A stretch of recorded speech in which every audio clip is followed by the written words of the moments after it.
Hey there. Silent Night marks John Woo's long-awaited return to American cinema after a two-decade absence. While the film falls short of the applause-worthy standards Woo has set in the past, it also manages to avoid being a disappointment that would make us mourn the talented filmmaker he once was. Instead, Silent Night serves as a mostly competent exercise that feels more like a warm-up than a victory lap. The plot revolves around Godlock, played by Joel Kinnaman, a grieving father whose son is ruthlessly killed in a drive-by shooting. Consumed by grief and anger, Godlock transforms himself from a mild-mannered family man to a ruthless vigilante, dedicating an entire year to meticulously plan his revenge against those responsible for his family's destruction. This tale of revenge is a familiar journey in a post-Taken world, where fathers overcome trauma by seeking out and punishing those responsible.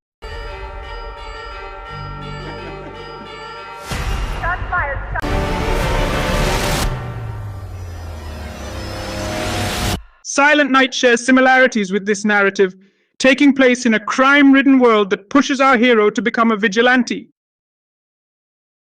The film's title, with its double meaning of starting and ending at Christmas time, is a teasing nod to the film's virtual lack of dialogue, which poses a challenge both to Woo as a filmmaker and to the audience.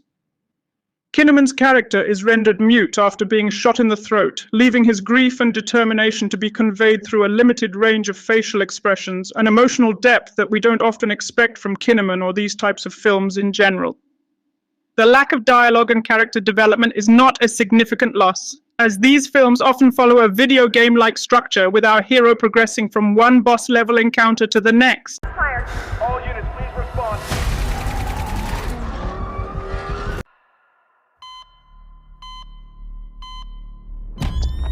Nonetheless, Silent Night heavily relies on Woo's skill as a filmmaker to captivate our attention, as his aesthetic choices need to impress us enough to overshadow any shortcomings in other areas.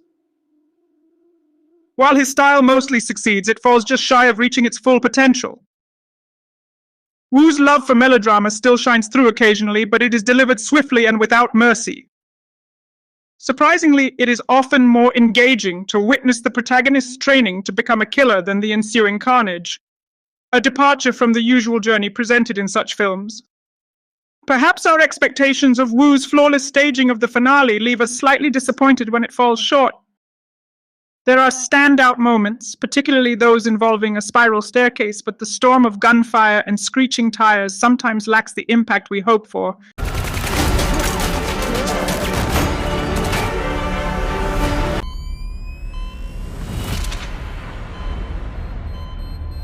The choreography feels messy and at times only reaches a level of competence rather than true excellence. This critique is made even more apparent given the inventive action sequences showcased in sequels like John Wick and Mission Impossible this year. Woo's return becomes a harder feat to cheer for as he still possesses his signature style but fails to deliver with the same visceral impact we have grown to expect. In conclusion, Silent Night is a solid dialogue-light revenge thriller that falls short of offering anything new or groundbreaking. While Woo's comeback film is not his strongest work, it serves as a competent exercise that hints at what greater feats he may still accomplish in the future. Though we may have wished for Silent Night to be a resounding success, it is still an enjoyable and engaging film that reminds us of Woo's unique contributions to the action genre.